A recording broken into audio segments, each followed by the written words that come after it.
अस्सलाम वालेकुम, welcome to sports हंगामा special coverage of FIFA world cup 2026। 28 टीमें नॉकआउट्स के लिए क्वालिफाई कर गई हैं, 4 अभी भी बाकी हैं। कुछ अपसेट्स देखने को मिले हमें, जैसे कि यूरुग्वे कल बाहर हो गया वर्ल्ड कप से। बिल्कुल। मैं सोचा नहीं था यूरुग्वे जो है बाहर होगा, लेकिन केप वर्डे वो सबसे बड़ा अपसेट मुझे लगा कि उन्होंने तीनों टीमों को ड्रॉ किया और फाइनली वो क्वालिफाई कर ही गए हैं उसके लिए। लेकिन सऊदी अरेबिया से इतनी उम्मीद नहीं थी कि वो जो है रोक पाएंगे केप वर्डे को, क्योंकि अगर उन्होंने पहले ही जो है केप वर्डे ने लगा दिया स्पेन और यूरुग्वे के साथ, तो जो है ये नहीं है कि फ्लूक नहीं था। हमने ये देखा ना, जब भी हमने सामने ग्रुप स्टेज की स्टैंडिंग्स की थी तो केप वर्डे को सबने 4 नंबर पे डाला होगा गारंटी। कुछ लोग होंगे जिन्होंने थर्ड पे डाल दिया होगा, वो एक्सपेक्ट नहीं करे थे सेकंड खत्म करें वो, हाँ बिल्कुल। क्योंकि वो बैक डाउन नहीं किया उन्होंने। जैसे यूरुग्वे के खिलाफ मैच था उनका, ऐसे जब उन्होंने इक्वलाइजर उनका वापस हुआ, यूरुग्वे ने गोल किया, पीछे नहीं हटे, बैक फुट पे नहीं गए, फ्रंट फुट पे उन्होंने दोबारा गोल निकाला। इस तरह इंप्रेसिव लगे मुझे वो। यही अच्छी बात थी उनकी कि जो है वो अपनी पूरी कोशिश कर रहे थे, उन्होंने हार नहीं मानी, क्योंकि अगर आपने गिव अप कर दिया तो गेम तो गया, ख़त्म हो गया। तो यही अच्छी बात थी उनकी कि वो करते रहे। और साउथ अफ्रीका से मैं थोड़ा इम्प्रेस हुआ था कि जो है उन्होंने भी कमबैक मारा आखिरी मैच में, लेकिन जो है वो आगे तो कोई खास नहीं भाई करेंगे। यूरुग्वे स्पेन के मैच में भी आते हैं, सुबह जो मैच हुआ है यूरुग्वे ऐसा लग रहा था मैच ड्रॉ खेलने के लिए आया है, जैसे उनको दिमाग में था उनको 1 पॉइंट चाहिए, उससे वो क्वालिफाई कर जाएंगे।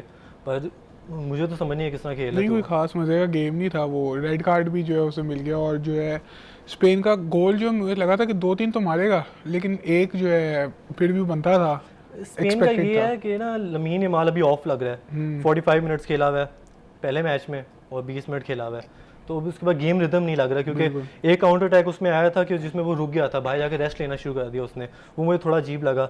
बाकी निको विलियम्स को बहुत ज़्यादा मिस कर रहे हैं वो, और वो दोबारा इंजर्ड हो गया वो दोबारा से, लेफ्ट विंग पोजीशन पे वो बहुत तंग हो चुके हैं इस वक्त। विक्टर म्यूनोस को खिलाना चाहिए उनको अब, क्योंकि यर्म पिनो जो है उसका कॉलर बोन इंजरी हो चुकी है, वो बाहर हो चुका है वर्ल्ड कप से। अब ओयारज़ाबाल की भी बात कर लेते हैं कि आपको लगता है कि वो जो है गोल्डन बूट में आ सकता है? नहीं, वो जब वो गेम में इन्वॉल्व नहीं हो रहा, उसने स्कोर क्या करना है। वो तो सऊदी अरब था इसलिए थोड़ा इंप्रेसिव लगा गोल स्कोरिंग में, वरना केप वर्डे के खिलाफ भी उन्होंने कुछ भी नहीं किया। अटैकिंग थ्रेट नहीं लगा ना, इस तरह से गोल स्कोरिंग थ्रेट नहीं, डिफेंसिवली इतना तंग नहीं हो रहे वो लोग, पर अटैकिंग थ्रेट नहीं वो इतना हो रहा। डैनी ओल्मो को फिर ड्रॉप कर दिया उसने, फैबियन रुइस की जगह उन्होंने वो खिला ली मिकल मरीनो को, स्ट्राइकर पोजीशन पे खिलाना चाह रहे थे, पर फिर भी डैनी ओल्मो इस तरह के गेम में अच्छा खेलता है वो, और स्पेन के लिए वैसे ही उसकी परफॉर्मेंस है। अच्छा, अभी सबसे ज़्यादा गोल मेरे ख्याल से मेसी के हैं, और वो सबसे ऊपर है गोल्डन बूट के कंपटीशन में। अब डिम्बेले ने कल हैट्रिक मार दी है फ्रांस और नॉर्वे के खिलाफ, तो क्या लगता है डिम्बेले की जो फॉर्म है वो वापस आ गई है, और वो क्या आ सकता है गोल्डन बूट की रेस में? नहीं, नहीं, पहले तो बात करेंगे, मैंने क्या एक बात की हुई है, जब लाइट्स ब्राइट होती हैं तो डेम्बले परफॉर्म नहीं करता। बिल्कुल। ये तो मैंने की है, अब हैट्रिक मारी, लोग कहेंगे मैं गलत हूँ, मैंने फारग बात की है। पर अभी बात है, इराक के खिलाफ गोल है उसका, उसके बाद नॉर्वे की बी टीम के खिलाफ गोल है उसके 3, तो इसलिए भी अभी मुझे लगता नहीं है कि वो इतना परफॉर्म करेगा। नहीं, कुछ लोग थे जिन ऑनलाइन जिन्होंने मैच नहीं देखा, वो कह रहे थे कि हालैंड जो है खिलाना चाहिए था हालैंड को, लेकिन जो है अच्छा ही किया कि मैनेजर ने नहीं खिलाया हालैंड को, ओडेगार्ड को, इस नहीं, तरह मैं मेन इस प्लेयर को पर नहीं खिलाया। डिसएग्री करूंगा। क्यों? लूजर मेंटेलिटी है ये। नहीं, ये बात भी वैसे हालैंड जो सही है वो कहता है इंटरव्यू के अंदर कि हम फ्रांस से हार जाएंगे, ऐसा कौन प्लेयर होता है जो अपनी टीम को कर रहा हो। नहीं, उन्होंने पहले ही और गिव फिर अप कर उसने दिया कहा था। कि वर्ल्ड कप फ्रांस जीतेगा, फिर वो बी टीम को खिलाते हैं कि उनके दिमाग में था हम फ्रांस को नहीं खिला सकते, जो उनका गेमिंग विनिंग मेंटेलिटी थी वो हार गई उनके वो, ठीक है। उसके बाद जो उनके 4 दिन का चलो गैप है, पर फिर भी उनका वो रिदम नहीं रहेगा जो होना ये चाहिए था। बात है। जो नॉर्वे है ना, उन्हें अपनी पूरी कोशिश करनी चाहिए। अच्छा, स्ट्रेड लार्सन ने स्टार्टिंग में अच्छा खेला था, वो जो उसने ऑलमोस्ट वॉली टाइप कंट्रोल किया था वो मारा था, लेकिन उसके बाद कोई 20 मिनट के बाद जो उनका वो ख़त्म हो गया था। नॉर्वे को ट्राई करना चाहिए था कि वो फर्स्ट पोजीशन पे आए, क्योंकि अगर वो फर्स्ट पोजीशन पे आ जाते फ्रांस को चलो हरा ही देते वो किसी ना किसी तरह से, तो उनको स्वीडन और जर्मनी मिलना था जो उनकी फेवरेबल है, उनके ओपोजिशन बन सकती, क्योंकि स्पेसेस देते हैं स्वीडन और जर्मनी। अब वो मैच करेंगे आइवरी कोस्ट से जो डिफेंसिवली अच्छी हैं, उसके बाद मैच करेंगे ब्राज़ील से, अगर जापान और ब्राज़ील में से जो जीता है, तो मेरे हिसाब से जो नॉर्वे है वो टफर जगह पे आ चुका है। जब ब्राज़ील की आप बात कर रहे हैं, तो ब्राज़ील जो है नेदरलैंड्स के साथ आपने कहा था शायद मैच हो सकता है, लेकिन उसकी जगह मोरक्को से हो गए। तो आपने की राउंड ऑफ 32 एग्जिट की जो प्रिडिक्शन है नेदरलैंड की, वो अभी भी जारी है? नहीं, मैं मोरक्को तो शुरू से बैक कर रहा था, मोरक्को को टॉप करेगा ग्रुप, अब वो नहीं किया उन्होंने। मुझे इस वक्त लग रहा है कि थोड़ी ना ओवर रेटेड लग रही है मोरक्को लोगों के हिसाब से, जिस तरह से परफॉर्मेंस देनी चाहिए वो दे नहीं रहे वो लोग, क्योंकि गोल थ्रेट्स पे वो इतना नहीं है। जैसे हाइटी के खिलाफ हेटी ने गोल नहीं मारे हुए थे, एक गोल 2 मारा गोल था खा और लिए एक ऑन उन्होंने गोल उस तरह कर दिया। से, 2 गोल उन्होंने खा लिए हेटी से। तो मुझे लगता है डिफेंसिवली भी, और क्योंकि नेदरलैंड ने 5 गोल मारे स्वीडन को, उसके बाद टूनीशिया के खिलाफ भी उनके 3 गोल थे, तो मेरे हिसाब से नीदरलैंड जो जीत, पर मैं अपनी पोजीशन से बैक नहीं करना चाहता अब, तो मोरक्को ही कहूँगा मैं। ये अच्छी बात है कि आप बैक नहीं कर रहे, लेकिन मेरा भी यही ख्याल है कि जो है मोरक्को जीत सकती है, तो नीदरलैंड नहीं, राउंड ऑफ 32 एग्जिट हो ही जाएगा बाकी अभी नीदरलैंड इसकी बात कर रहे थे हम लोग इसके ग्रुप 48 टीम्स का। की। मुझे जैसे मैंने बात की थी कि कुछ टीम जो होती हैं वो अच्छी परफॉर्मेंस ना देकर भी क्वालिफाई कर जाती हैं, जैसे सेनेगाल है, अपने दोनों मैचेस हारे हैं और उसके बाद इराक को 5 गोल मार के क्वालिफाई कर गए हैं। ये तो इस तरह से क्वालिफिकेशन थोड़ी होती है। ये बिल्कुल सही बात है, क्योंकि इराक की हमने यही कहा है, शुरू से हम कहते आ रहे हैं कि डिफेंस लीकी है, गोल तो उन्होंने खानी है, ज़्यादा खाएंगे। और सेनेगल की ये बात थी, जब उनका फ्रांस से मैच हो, नॉर्वे से मैच हो, उन्होंने गोल मारे थे। इस्माइल सार की जो परफॉर्मेंस थी, यही बात है कि इस्माइल सार इस बार इतना अच्छा नहीं खेला, मोस्टली टीम एफर्ट गोल थी, फिर भी मारा उसने। गोल तो मारा है, लेकिन वो इंडिविजुअल परफॉर्मेंस थी, छोटी टीम थी इसलिए शायद। लेकिन यही बात थी कि इराक की लीकी डिफेंस से सेनेगल के 5 गोल तो बनते ही थे। भाई इजिप्ट और न्यूजीलैंड पे आते हैं। इजिप्ट और ईरान पे सुबह का जो मैच था, ड्रामा बहुत देखने को मिला अंदर हमें।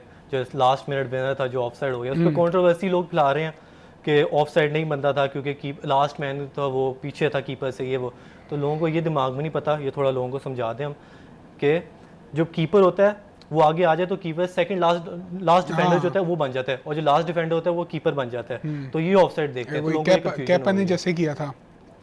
लेकिन अब जो है आज अर्जेंटीना का पोर्चुगल का मैच है फिर, तो जो है आपको क्या ख्याल है, रोनाल्डो अब कुछ कर पाएगा या कुछ नहीं, उज़्बेकिस्तान की तरह एक ही फ्लूक था उसका। पोर्चुगल और कोलंबिया का मैच जो है उस पर मैंने कोलंबिया को टॉप कराया था अपना ग्रुप, मेरी जो प्रिडिक्शंस थी।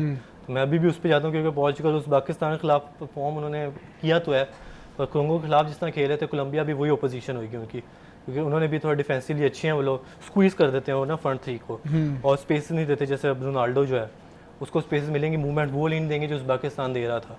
बाकी देखते हैं क्या होता है, पर मैं तो कहूँगा 1-0 कोलंबिया जो है ना, मैं कहता हूँ।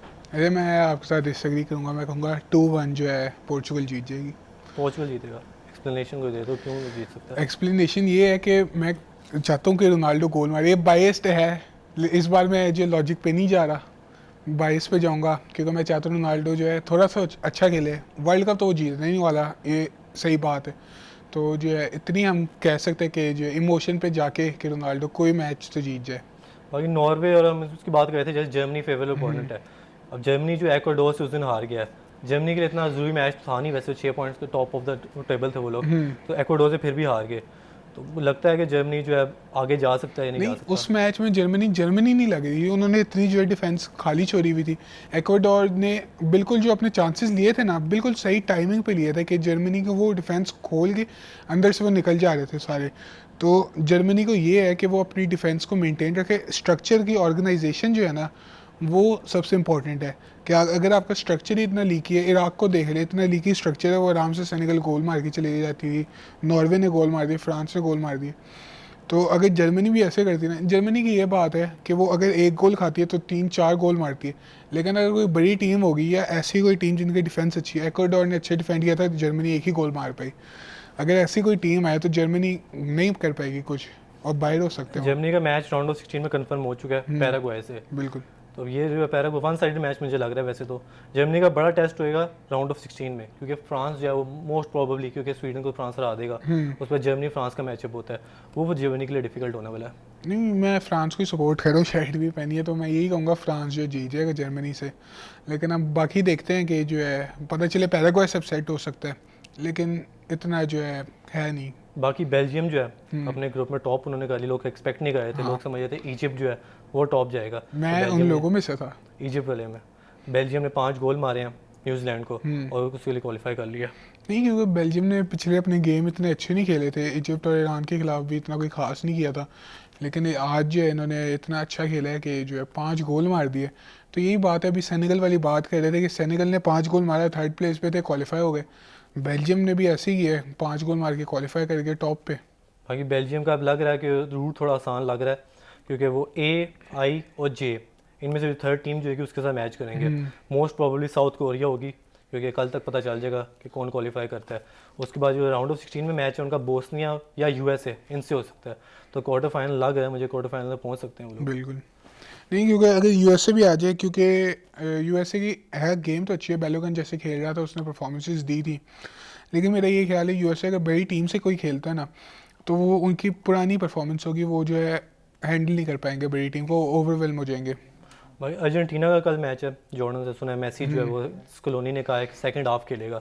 मैं तो कहता स्टेट पर सेशन करे वो लोग, तो मेसी भी 2-3 गोल और मार के थोड़ा गोल्डन बूट की लीड ले 7-8 गोल्स हो जाएंगे उसके। नहीं क्योंकि फ्रांस ने वापस नहीं गोल कर पाया ना, डेम्बले ने उसके गोल सारे ले लिए, तो मुझे लग रहा था मेसी जो है स्टार्ट करे, पर उसने कहा है कि मैं गेम रिदम अपना ख़राब नहीं करना चाहता, मैं खेलूंगा बस सेकंड हाफ खेलूंगा, इंजरी का असर ना हो मुझे। सही बात है। बाकी यूरुग्वे जो है उसने डिसपॉइंट किया हमें दोबारा से स्पेन के खिलाफ। जैसे मुझे लगता है जिसने 2023 में 2022 का वर्ल्ड कप तो ग्रुप हुए, जैसे सेकंड कंसेक्टिव ग्रुप में वो ग्रुप हुए हैं वो लोग, 2023 के अंदर वो था कि मार्सेलो बिएल्सा जब आया उनके पास तो 2-0 विक्ट्री इनको मिली थी अर्जेंटीना के खिलाफ, डार्विन नूनियस और रोनाल्डो रोहो ने गोल मारे थे। उसके बाद लग रहा था कि आप कोई अच्छा स्टेप लेने वाले हैं ये, और उसके बाद डाउन हिल गए हैं लोग। नहीं, जब से ये फोरलान, कवानी, सुआरेज, ये सारे इनके अटैकर्स गए हैं, इनका कोई अटैक है ही नहीं। मैक्सी अराउjo थोड़ा सही खेल रहा था, लेकिन वो यूरुग्वे वाली बात ही नहीं है जो पहले थी। बाकी ड्रेसिंग रूम में भी मसले लग रहे हैं इनके, फेडे वालवर्डे और मार्सेलो बिएल्सा के अंदर भी बातचीत सही बात नहीं, क्योंकि कैप्टन और कोच अगर लड़े में वापस में तो टीम क्या चलती है। और जो कल मैच जो है सुबह, उसमें भी जब मार्सेलो फेडे वालवर्डे जब सब हुआ है तो उसने अपना मुंह जो है कवर किया था, हाथ से नहीं शर्ट से कवर किया था उसने, और लग रहा था कि बिएल्सा के बारे में बात करे क्योंकि गुस्से में था कि कैप्टन को ही सब कर दिया। नहीं, वेलवर्डे जो है ऐसा लग नहीं रहा कि वो खेलने आया है, वो सिर्फ ऐसे ही चल फिर रहा है, और जो है जितनी उसके पास बॉल आई है वो सिर्फ बॉल रख रहा है। बाकी बिएल्सा का ये है कि मेरे हिसाब से ना, जैसे लोग उसको हाइप देते हैं उसकी, मतलब अर्जेंटीना के साथ वो वर्ल्ड कप में था 2022 के, उसने वहाँ पे सिर्फ एक मैच जीता नाइजीरिया के खिलाफ, उसके बाद चिले के साथ वो खेला 2010 का वर्ल्ड कप, उसमें सिर्फ 2 मैचेस जीता, और इस बार 2026 का यूरुग्वे से खेला तो मैच नहीं जीत पाया, 3 मैचेस जीता सिर्फ 10 मैचों के अंदर। अच्छा, अगर हम उस पर बात करें कि जो है पोर्चुगल की वापस बात करें, तो रोनाल्डो जो है मेसी को सरपास कर सकते हैं उसमें वर्ल्ड कप के गोल्डन बूट में, जैसे बहुत से रोनाल्डो के फैंस कह रहे हैं, क्योंकि मेरा नहीं ख्याल कि कोई उसमें बात में चांस है। पोर्चुगल के रोनाल्डो को 8 गोल चाहिए बराबर करने के लिए मेसी को। अब कितने मैचेस रह गए हैं, कोलंबिया से मैच है, फिर उसके बाद नॉकआउट स्टेजेस हैं, और नॉकआउट स्टेज में रोनाल्डो वैसी भी परफॉर्मेंस रोनाल्डो की अच्छी नहीं रही, 0 गोल्स हैं उसके, तो मुझे लगता है मुश्किल हो सकती है, क्योंकि बड़ी टीमें आगे आएंगी तो मुझे लगता है डिफिकल्टी होगी रोनाल्डो को। हाँ, यही बात है कि रोनाल्डो के जो फैंस हैं ना, वो यही चाह रहे हैं कि रोनाल्डो जो है 3 गोल 5 गोल और ऐसे मारे के रोनाल्डो जो है मेसी के इसी टूर्नामेंट में जो है वो आ जाए वापस पीछे। अभी मेसी के 5 गोल है ना, वो कह रहे रोनाल्डो ने अभी 2 गोल मारे थे उज़्बेकिस्तान के खिलाफ, बस रोनाल्डो 3 और फिर जो है तो मेसी के लेवल पे। लेकिन ये बात मुझे समझ नहीं आई, रोनाल्डो की अपनी गेम है, मेसी की अपनी गेम है, रोनाल्डो अलग टीमों से खेल रहा है, मेसी अलग टीमों से खेल रहा है। अब जैसे रोनाल्डो पहले गेम में अच्छा नहीं खेला, अब सेकंड गेम में उसे अच्छा खेला, तो वो आप उसे उस पर सपोर्ट करो कि रोनाल्डो यार अच्छा खेल रहा है, तो उस पर उसे अप्रिसिएशन बनती है। लेकिन ये बात नहीं है कि वो मेसी के पास आ जाएगा, इस तरह हो जाएगा, इस तरह कर रोनाल्डो ऐसे कर, तो ये बात मुझे समझ नहीं आ रही। जैसे उसके इंटरव्यू में पूछा गया मेसी के बारे में, तो उसने कहा नेक्स्ट क्वेश्चन, उसके इंटरव्यू की बात ही नहीं की। फिर उसके बाद दोबारा जा आया था वो, वहाँ पे इंटरव्यू ने उससे पूछा कि मेसी के बारे में, उसने कहा मैं केयर नहीं करता कि कोई भी प्लेयर स्कोर करता है, मुझे क्या फ़र्क पड़ता है, और जाते हुए कहता है एम्बापे ने भी तो गोल मारे हैं, तो अगर प्लेयर की केयर ही नहीं करता तो क्यों बंदा पूछ रहा है। उसने हमेशा से यही बात की है कि मेसी मुझे पुश करता है, मैं उसको पुश करता हूँ, हमेशा जब भी डिस्कशन हुई है। तो अब क्या हो रहा है, मेसी उसको पुश नहीं कर रहा, या उसको मेसी के नाम से ट्रिगर हो रहा है, वो क्या हो पुश रहा है? अवे हो रहा है वो उधर नहीं, से मुझे फुटबॉल नहीं से। समझ आई इसकी बात की। अब आगे इंग्लैंड क्वालिफाई कर चुका है, घाना वो भी क्वालिफाई कर चुका है ईरान की वजह से। अब ये क्रोएशिया जो है वो अपसेट हो सकता है, क्रोएशिया बाहर हो जाए। क्रोएशिया को गोल चाहिए घाना के खिलाफ, और घाना डिफेंसिवली बहुत अच्छी जा रही है इस वक्त, 0 गोल्स अभी तक उन्होंने concede गाना ने किए। बड़ा अच्छा खेला था पिछले मैच भी, वो पता चले वो जो गाना का जो मैजिशियन था जिसने हैरी केन पे किया था, वो सारी टीम पे कर दे क्रोएशिया की। भाई पनामा या पैराग्वे के मैजिशियंस हैं, उन्होंने हैरी केन से कर्ज उतारने की कोशिश की है, उसके कार्डबोर्ड पे वो मार रहे थे कि उसका कर्ज उतर जाए। अब दोनों पनामा और घाना जो है उनकी आपस में लड़ाई हुई है कि कर्ज इसका उतरेगा नहीं उतरेगा। नहीं, हम मुझे लगता है बिलाल भी आज इसलिए नहीं आएगा, हम पैनामा की बात करेंगे तो पता चले अपसेट हो जाए इंग्लैंड का, तो इसी वजह से आज वो आए नहीं। तो अब देखते हैं कि आज इंग्लैंड जो है वापस अपनी फॉर्म कंटिन्यू कर पाती है, ड्रॉ कर पाती है या हार क्योंकि इंग्लैंड का पनामा से मैच इंग्लैंड ड्रॉ कर देता और घाना जीत जाता है तो घाना टॉप कर लेगा ग्रुप, और अगर पहली तरफ से पोर्चुगल सेकंड ख़त्म करता है तो इंग्लैंड और पोर्चुगल का मैच हो सकता है। तो इसलिए इंग्लैंड को दिमाग में होगा कि टॉप ख़त्म करें हम, कि हम उसके बाद जो है सेकंड पोजीशन या थर्ड पोजीशन वाली टीम से मैच करें, तो इंग्लैंड के दिमाग में होगा ये बात मेरे हिसाब से। इंग्लैंड का फिर क्या बनेगा आपके ख्याल से? क्वार्टर फाइनल तक जा सकते हैं या मेरे हिसाब सेमीफाइनल? से तो सेमीफाइनलिस्ट हैं वो लोग, क्योंकि उनका पाथ जो है वो ईजी लग रहा है मुझे इस वक्त, तो मेरे हिसाब से सेमीफाइनलिस्ट लग रहे हैं। मेरे बाकी भी गोल्डन बूट हैरी केन जो है रेस में है, जो मैंने बैक किया हुआ है, उसके बाद पनामा जो घाना के खिलाफ जो उसने चांसेस मिस किए, वो शायद कर्ज की वजह से ही थे, पर पनामा के खिलाफ मुझे लग रहा है कि मतलब 2-3 गोल तो कर सकता है वो। मेरा भी यही ख्याल है, पनामा इतनी जो है बड़ी टीम नहीं है, उनकी डिफेंस भी इतनी कोई खास नहीं है जैसे हमने पहले देखा है। वो तो क्रोएशिया ने इतना बहुत बेकार खेला था कि जो है वो हो नहीं पाया। लेकिन इंग्लैंड की जो है सेट पीसेस की, जैसे बिलाल भी बात करते हैं, और जो है गेम तो इंग्लैंड की है ना, तो हम यही एक्सपेक्ट कर सकते हैं कि 2-3 गोल तो कम से कम मारेगी इंग्लैंड। बाकी केबो वर्डे और अर्जेंटीना की बात करते हैं, राउंड ऑफ 32 का मैचअप बन गया है। 67 रैंक टीम और फर्स्ट रैंक टीम है। तो केबो वर्डे के लोग कह रहे हैं मेसी को दोबारा से इजी मिल रहा है पाथ, रिग्ड है टूर्नामेंट मेसी के लिए, पर मेसी उन लोगों को थोड़ी कहा था कि वो हारे अपनी इजी टीम से और केबो वर्डे को नहीं, आगे यही ले। बात समझ नहीं आ रही कि रिग्ड है मेसी के लिए, स्पेन के लिए भी फिर केबो वर्डे के लिए भी फिर रिग्ड हुआ ना। स्पेन को जो है वो स्पेन ने कहा नहीं यार हमें तो वर्ल्ड कप में खेलना ही नहीं, हम दे देते मैच, दे देते ड्रॉ कर देते। फिर यूरुग्वे ने भी कहा नहीं यार हमें तो सेकंड प्लेस तो आना ही नहीं, हम ड्रॉ कर देते। और सऊदीया ने भी यही कहा। तो बाद में सेंस नहीं है यार उस लोगों ग्रुप की। में एक भी टीम स्पेन के अलावा बाकी कोई भी टीम अपना मैच नहीं जीती हुई। तो केबो वर्डे मुझे अच्छी टीम लग रही है डिफेंसिवली, क्योंकि उतना तंग नहीं हो, 2 उन्होंने गोल्स को 0-0 किए हैं उन्होंने, और एक मैच में उन्होंने 2 गोल यूरुग्वे को मारे। तो अर्जेंटीना जो है वो सीरियस लेगा उस टीम को, मतलब थोड़ा हल्के में लेगा। सुनने में आया था कि मैसी शायद उसमें भी बेंच हो या बाद में सब हो जाए, तो मुझे लगता है मैसी बड़ा सीरियस लेंगे उस मैच को। वोजीनिया भी जो है अभी उसने क्वालिफाई किया तो उसकी वालदा भी रो रही थी उसके साथ। अब जो है देखते हैं कि वोजीनिया की परफॉर्मेंस अर्जेंटीना के खिलाफ हो सकती है या फिर जो है मेसी वाले काम करेगा। मेसी राउंड ऑफ 32 में गोल मारेगा। राउंड ऑफ 32 में पहली दफ़ा राउंड ऑफ 32 आ रहा है, तो उसमें भी स्कोर मारेगा तो हिस्ट्री बन जाएगी। हर नॉकआउट वगैरह और हर ग्रुप स्टेज के मैचेस में गोल मारने वाला प्लेयर बन जाएगा मेसी, और 20 गोल्स तक 22 गोल्स तक जा सकता है मेसी आराम से। मैं तो कहूँगा कि 25 तक जा सकते हो अगर फाइनल तक चला गया। बाकी ये डिस्कशन थी हमारी आज की। 28 टीम्स क्वालिफाई कर चुकी हैं, 4 टीम बाकी हैं। देखते हैं क्रोएशिया का अपसेट होता है आज नहीं होता। उसके बाद देखते ही ये स्पोर्ट्स हंगामा। अल्लाह हाफिज़।